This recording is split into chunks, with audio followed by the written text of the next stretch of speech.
US President Joe Biden has announced the assassination of Al-Qaeda boss Ayman al-Zawahiri. Now, call me cynical, Alexandra, but was this death timed to distract the American public from Joe Biden's deplorable performance as president?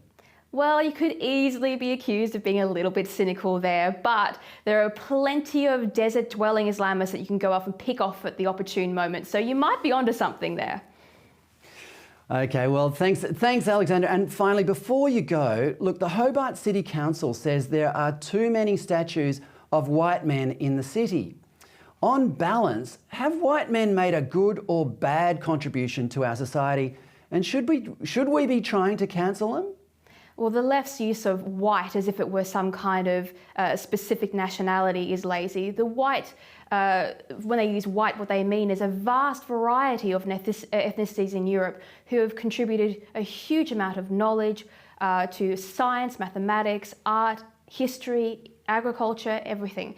And they've done that because it's their system of work ethic and their cherishing of knowledge above dogma that has brought forward so many of our famous learnings. And yes, they have contributed, on balance, far more than they have taken away. It brings us back to what we said earlier. These are contradictory thoughts. I mean, how can you live in a thriving Western liberal democracy based on centuries of philosophy, based on the Enlightenment, and yet hate our history so much? How does that happen? Well, they're perfectly happy to take the money and ignore that we have established. Australia is one of the only nations on earth that started with equality. We learned the lessons of other nations and the bloodshed that happened over thousands of years, and we decided that Australia was going to be built on hope, on peace and prosperity and equality.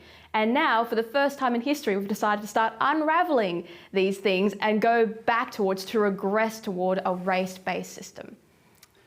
It does make you worry about the future for Australia, but with commentators like you, Alexandra, I think we're in good hands. Alexandra, thanks for your time. It was a real pleasure, thank you.